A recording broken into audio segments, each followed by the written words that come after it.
everybody, and welcome to your weekly Squibbler webinar. I am Moxie with Squibbler. Today, we're going to be talking about structuring your nonfiction, and this is going to help you to organize your book for clarity and impact. So in this webinar, we're going to be talking about how nonfiction is organized. We'll take a look at some tips for organizing your nonfiction, as well as some things not to do. And we'll take a look at the ways that you can use AI for organizing. So why is organization important to nonfiction? It's going to enhance the readability that you have for your book, and it will make your book more accessible, and it will also create a stronger impact.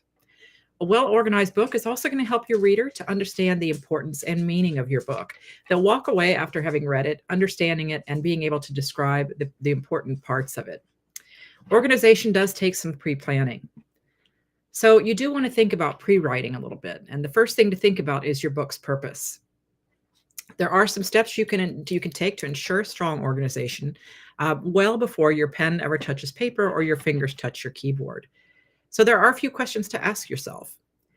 What is the goal of your book? Are you hoping to educate people? Are you hoping to inspire them? Are you hoping to persuade your reader?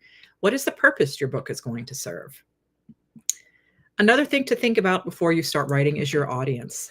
What are their needs? Are they familiar with the language that you plan on using? Or are you going to be writing on a complex topic that's going to involve a lot of unfamiliar terms? It might help you to look up similar books as the one you're writing on Goodreads, so you can learn a little bit about your target audience as well. Look to see what these audiences are reading and what their comments are on the similar nonfiction book that you're writing. Another thing to think about is where you're going to place your book in terms of genre. Is it an educational book? Is it a memoir? Is it self-help? Is it a biography? All of these fall under nonfiction rubric, but they all have different goals in mind specific to the genre. Once you've figured out your genre, you might conduct some research as well. And this is actually the fun part. You can head to your local library or bookstore and then open the book. Take a look at the table of contents from recent books that have been published in your genre. Take some notes or even take some photos with your phone about how these books are organized according to the table of contents. This will give you an idea of what the trends are in organization for the book genre that you're working in. So there are different types of nonfiction organization, and these are fitting depending on the topic that you're writing on. So chronological order, where you're following a period of time, is best for histories, for memoirs, and for timeline style writing. Thematic writing is good for grouping by themes or by concepts. You'll see that a lot in self-help and in a lot of other nonfiction books. You might have problem solution as well. You can see this in self-help books too, where you're introducing a problem and then guiding the reader through resolutions. And finally, there's modular style of organization, where you have independent sections that will stand alone. And this is great for reference books. You'll see this a lot in encyclopedias or in discussions on a topic that involve several subparts. Some key parts of a nonfiction book that you might want to keep in mind, and you can take a look at these under the templates that we have in Squibbler as well. A foreword is typically in a nonfiction book, but this is optional. And these are often written by another author. So if you have someone who could write your foreword for you that understands your topic, that's often a very good way to introduce your topic to your audience. Most nonfiction books will also have an introduction. These set the stage and hook the reader. This is not the case for memoirs necessarily, though. A lot of memoirs will not have an introduction. So if you're writing a memoir, you may not include this. You will have chapters that have logical progression and a cohesive flow. And then most nonfiction books are going to end with a conclusion. They're going to summarize the key points and provide actionable takeaways. And for memoirs, a lot of the times, this is where a writer is going to reflect on life lessons they've had and the journey they've taken you through. So another thing you want to think about after you've thought about your genre, the purpose of your book, and your audience is you may want to brainstorm. And this can also be a really fun exercise. So you might want to use brainstorming and mind mapping techniques. There are a lot of free applications you can use for this. And you can also create a physical copy if you're the kind of person who likes to actually put their hands onto something. There are a lot of ways to create your mind maps, and we will have a free worksheet uploaded to Discord with this video you're watching that will help you organize your thoughts for nonfiction. Once you have your mind map created, you want to develop a clear beginning, middle, and end for each chapter in your mind, and also a beginning, middle, and end for your entire book. This is especially true for those of you writing memoirs. You're going to have to think of the period of chronology that you're going to limit yourself to, because you can't write about the beginning of your life to the period that you're in now. Another thing with brainstorming is your goal is going to be to balance depth and brevity. And that's kind of difficult to do. It's a very fine balance that you have to strike. So it's a good idea to choose a book in the same genre you're writing to read and note how a successful author is able to do this. You're going to want to address the core topics in your work, but avoid getting off track, avoid tangents. That's going to pull your reader away from your main focus and your theme. If you do feel tangential information is important, use sidebars or appendices for supplementary material. That'll ensure that your reader will stay on track with the main purpose of your book. Another thing that you can do when you're brainstorming is to think about subheadings you might include. Subheadings can be extremely helpful when you're organizing your thoughts. So you can break down your chapter ideas into smaller, digestible sections. And you'll see this frequently in academic research papers. There will be subheadings to help readers break down this intense amount of information they're gaining from reading. You might not end up using these subheadings in your book, but it's going to help you to think about how to organize it. And this is kind of where you're playing with ideas at the beginning. So the next thing that you would like to do after you brainstorm, you've got your audience, your purpose and your genre figured out. You started mind mapping, you've got some ideas. The next step is to outline. And it's very recommended that you don't skip this step. Once you have your mind map and subheading ideas together, you can begin to start organizing them in the way that you wish. And why is this important? Outlining is going to help you define the main message or argument of your book. It's going to ensure that every chapter that follows underneath your purpose is going to contribute to that overall purpose. Nonfiction books often cover complex ideas, and an outline is also going to provide a clear structure to present those ideas logically. It's going to prevent repetition or tangents that confuse the reader. And the last thing you want to do is have your reader get so frustrated with your book that they close it and don't finish it. So this is a stage where you need to be very critical. Cut out anything the reader doesn't need in the book so you don't waste time writing it later. So a little bit of work on the outline at the beginning of your project is going to save you time later on.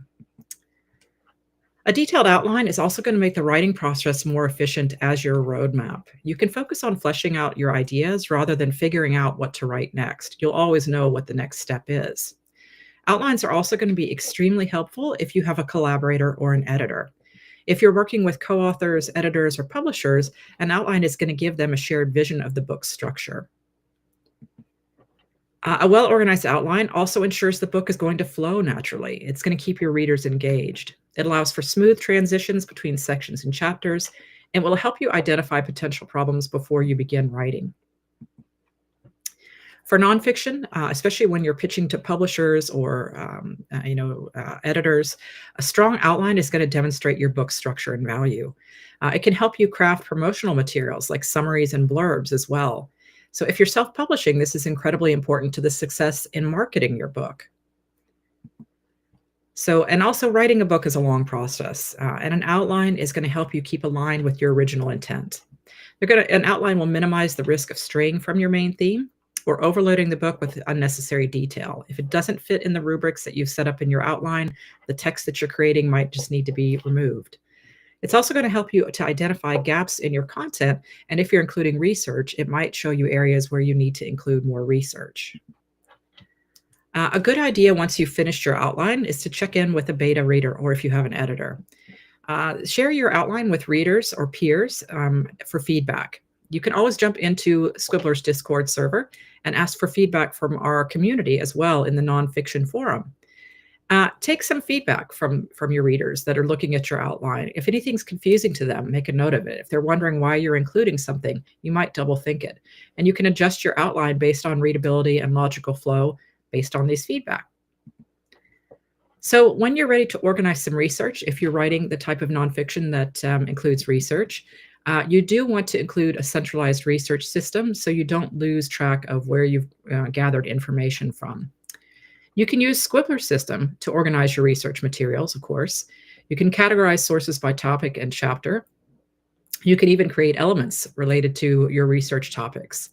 You can name your files in your research folder with keywords for easy retrieval as well. You want to make sure that you keep accurate citations if you are including research. Keep detailed records of sources, including author names, publication dates, and page numbers. You don't need to worry about getting the format correctly, whether you're working in APA, MLA, Chicago. This is the period where you can just create a folder and a file and copy and paste your information so you know where you've gotten it. And then you can consider drafting your bibliography or references file as you research so you can save time later on when you're finalizing your book. It is a good idea to summarize and annotate sources. I have taught at universities and in secondary level, and my students always hated that I made them annotate their sources. But this is a good idea. You're creating a summary of the sources that you have, and you're highlighting key points and quotes or data that you're going to use. Adding annotations to note why a source is relevant or important is going to connect your argument, and it's going to keep it in your head. Also, that short summary is going to be brief. So if you have to go back and look at things, you'll be able to recognize why you used that source to begin with.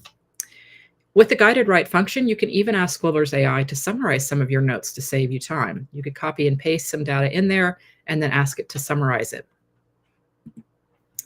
You do want to periodically revisit your references.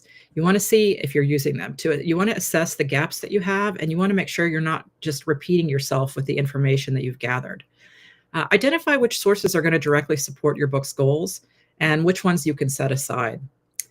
You may want to adjust your research focus based on the evolving direction of your manuscript. And in this respect, writing nonfiction with research can be every bit as surprising and exciting as writing fiction. You might find that where your outline started, the information research you gather may take you down a completely different path as well. We do have a video on conducting research and some tips for research. So if you need further tips on this topic, you can check out our live video section on YouTube or our resources library channel on our Discord server as well. So you do want to keep your readers engaged with organization. And sometimes the way to do that is by providing visuals. So where possible, you could include strong visual and structural elements. You might want to create charts, diagrams, or bullet points for complex ideas. It's also a good idea if you're explaining something difficult to incorporate case studies, anecdotes, or examples. This is going to help to personalize the content and give the reader a connection between the vague and the concrete. You want to take note of your pacing and variety as well. You can set file length goals with the target icon at the bottom of your document in Squibbler. In other words, you can say approximately how many words you want for each one of your files or chapters. This is going to help you to sort of plot out how you're going to include information and ensure that one chapter is not super long and dense while the other one is shorter. You want to alternate between telling dense information and lighter storytelling or narrative. Keep your sentences and paragraphs concise. So those are some things to do, and then here are some things that you can avoid in your nonfiction work. You want to avoid overloading your work with too many tangents. Too many tangential ideas can overwhelm your readers and dilute your book's central message. So try to ask yourself as you're editing, does this fit with the purpose of my book? Stay focused on your core topic. Every chapter, section, and paragraph should tie back to the main theme or purpose of your book. Another thing is to avoid disorganized structure. A confusing layout is going to make it hard for readers to follow your arguments or find the information they need. So what you can do instead is organize your book in a logical progression. Consider narrowing down broad concepts and gradually narrowing down or addressing points in chronological order if you're writing a history or a memoir. We do have memoir worksheets on our Discord server to help you organize your life stories if you need that. And we also have an accompanying video for you as well for memoirs. You want to make sure you don't skip the introduction to your nonfiction book. Without a strong introduction, the readers may not understand the purpose of the book or what they're going to gain from it. So for those of you writing self-help, this is incredibly important. Your readers need to know why they should read your book. And it's also important for writing educational works as well. What you can do is use the introduction to clarify your book's goals, your target audience, and what readers can expect to learn. You want to make sure that you're careful with your diction. Avoid using overly technical terms or complex sentences which can alienate your readers. And once again, this is where a little work on the front end is going to save you a lot of tears on when you're finishing your book. Think about your audience. Go and look on Goodreads. Who is going to read a book similar to yours? Do they read books with complex terms? Are these readers that need more simplified explanations? Have that in your mind as you're writing, and then write in a clear, accessible style that's going to suit your audience. Use simple language to explain complex ideas. You want to make sure as well, no matter which subgenre of nonfiction you're writing, whether it's self-help, memoir, fiction, or educational book, you want to make sure you don't neglect your reader's journey. If you don't consider your readers' needs and questions, your book may fail to engage or resonate with them. And I'm sure we've all started a book that we couldn't finish for this very reason. So you may want to find a beta reader who reads the genre that you're writing and who enjoys the genre that you're writing. They can give you some good feedback of whether or not they were engaged. You want to put yourself in the reader's shoes. Think about potential questions they might have. Provide them with practical examples and ensure each section is going to flow naturally into the next that you're writing. We're going to take a brief look at some ways that you can organize with Scribbler's AI. But even after you have outlined your work yourself, you can use Scribbler's AI to help you create a new outline, tweak your current outline, or create a full draft. This can also help you to generate ideas. And usually when I'm giving onboarding sessions to our users, if they're writing nonfiction, I do like to encourage our users to go back and use the outline function. So I'm going to copy a version of a nonfiction prompt that I have, and I'm going to go to create a draft over here and then use the AI outline. When I click on here, I'm going to click on nonfiction book, and my AI outline that I've created is I'm pretending that I'm writing a book on cancer research from the last few years. So we'll call it cancer research. If you decide to try an outline, it is recommended to keep generate elements selected. You can deselect it. Keep it selected because it's going to create some elements for you already, and that's going to save you a lot of time. And then I've entered my book details. You'll see that I have a nonfiction book on the last 20 years of cancer research from about the year 2000 to the present day. This study is going to examine advancements made in the last 20 years and discuss the implications of the findings. It will end with a chapter on where cancer research will go in the next 2 decades. I'm going to click Generate Outline, and then my outline is going to be created in under a minute for the most part. So we'll just watch as it creates the outline, and then we'll take a look at the outline and why this is so helpful. So that was under a minute. So here is what the outlines look like. So even if I have considered ideas that I want to use in my own book and I've come up with my own outline, this might help me fill in some gaps for my book. So I can take a look at this outline that the AI has created for me, and then I can pull some of the information here if I want to use it in my own book. You can click Create Project from Outline, and then it will open into the editor here. And you'll see it's already got it set up here for me from my outline about additional information I can include in my book. So all of this is more help and more organization that I can use, and I can merge this with the outline that I have created. I can omit things I don't want to use. And also it's created my elements for me, as you'll see here. So it's created some objects, some settings. It's created a doctor who works in this field, funding, clinical trials, and so forth on this topic. So again, this is another good way to use what the AI already provides for you to build on what you might have in mind. So I hope this has been helpful. Thank you, as always, for joining us. We did go ahead and look at how nonfiction is organized. We looked at some tips for organizing your nonfiction, and we did look at a few ways to use Scribbler's AI to organize your project. Thank you, and I hope you'll join us next week. Bye, everyone.